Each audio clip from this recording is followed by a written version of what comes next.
Is Super Rugby still elite, or are we just pretending? That's the question All Blacks legend Murray Mexted has thrown straight into the spotlight this week, and he didn't mince his words.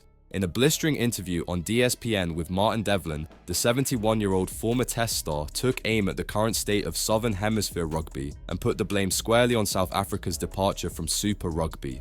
"We lose something down under when the South Africans play in the Northern Hemisphere," Mexted said.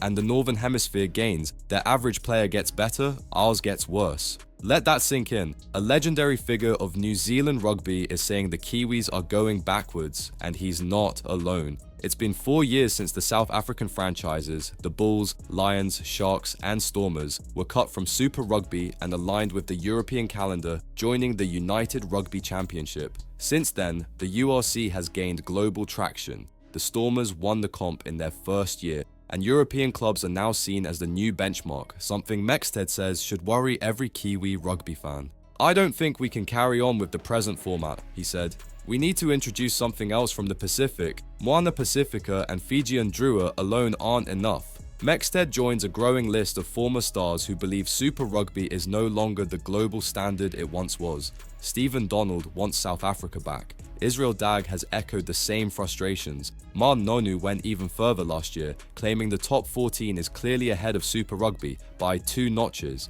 "Super Rugby's still good footy," Nonu said, "but they don't get the exposure to all the best players from other countries anymore.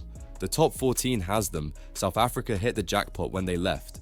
And honestly, he's right. The URC now features Springbok-packed franchises going toe-to-toe with the best of Ireland, Scotland, and Wales. Meanwhile, Super Rugby's player pool remains isolated, regional, and increasingly predictable. That's the unspoken reality Murray Mexted is now saying out loud. While South African clubs grow stronger, richer, and more versatile by competing in Europe, New Zealand, and Australia are stuck recycling the same matchups and the same narratives.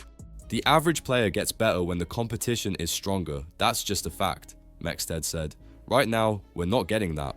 Has Super Rugby lost its edge without South Africa? Is New Zealand rugby suffering because the Springboks moved north, and is anyone brave enough to admit it? Leave your thoughts in the comments and subscribe to Kiwi Rugby Updates, because the era of pretending everything's fine might be over.